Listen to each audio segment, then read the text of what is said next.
যতক্ষণ পর্যন্ত ফ্যাসিস্ট এবং তাদের দোষরকে আইন অঙ্গনে আদালতে আমরা এভাবে হাতে হাত করা, কোমরে রশি এবং পায়ে যখন বেরি না দেখতে পাবো, দৃশ্যমান বিচার না হওয়া পর্যন্ত আমরা নির্বাচনে যেতে রাজি নই।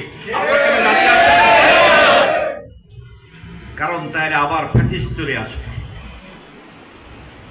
নির্বাচনে যাওয়ার জন্য আমরা প্রস্তুতি নিচ্ছি, তবে শর্ত হচ্ছে যারা দীর্ঘ 19 বছর পর্যন্ত আমাদের প্রতি জুলুম করেছে সেই জালেমের অবশ্যই বিচার দৃশ্যমান হতেই হবে। আপনারা কি রাজি আছেন?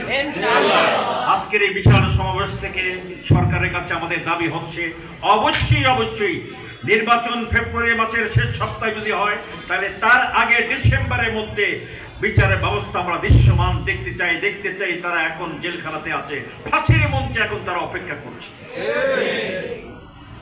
2 নম্বরে হচ্ছে আমাদের রাষ্ট্রীয় যত রকমের প্রতিষ্ঠান আছে তাকে তারা শেষ করে দিয়েছে।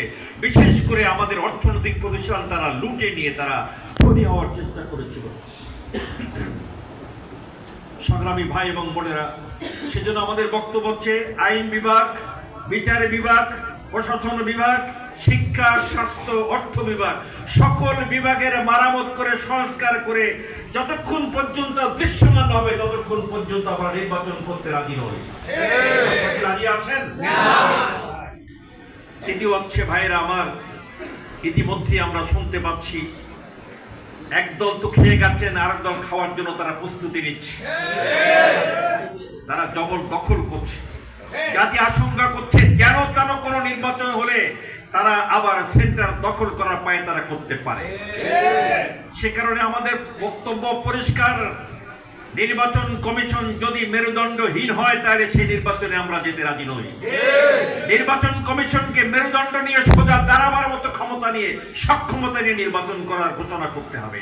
এটার জন্য আমরা চাই মাঠে নির্বাচনের জন্য সমতল ভূমি আমরা চাই।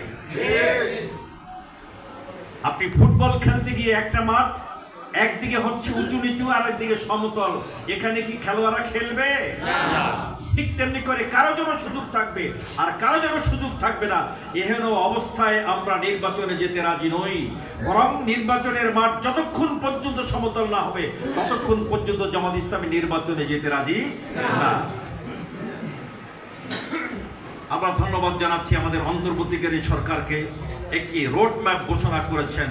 নির্বাচন কমিশন করছে যে জানুয়ারির পরে ডিসেম্বরের পরে তুমি কি করো, নির্বাচনী তফসিল ঘোষণা করার জন্য তাকে বলেছে। সংগ্রামী ভাই এবং বোনেরা আমার, আজকে এটা কোনো জনসভা নয়, এটি হচ্ছে নির্বাচন। আল্লাহ তাবারক ওয়া তাআলা পরিষ্কার ঘোষণা করছেন, ইন্নাল্লাহা ইয়া'মুরুকুম আন তুআদ্দুল আমানাতি ইলা আহলিহা।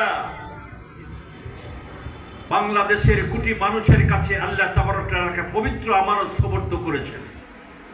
প্রত্যেক মানুষের মধ্যে, বিশেষ করে যারা 18 থেকে 40 বা শেষ বয়স পর্যন্ত যারা অবস্থান করছেন, অর্থাৎ যিনি ভোটার হয়েছেন তার কাছে একটি পবিত্র আমানত আছে, তার নাম হচ্ছে কি?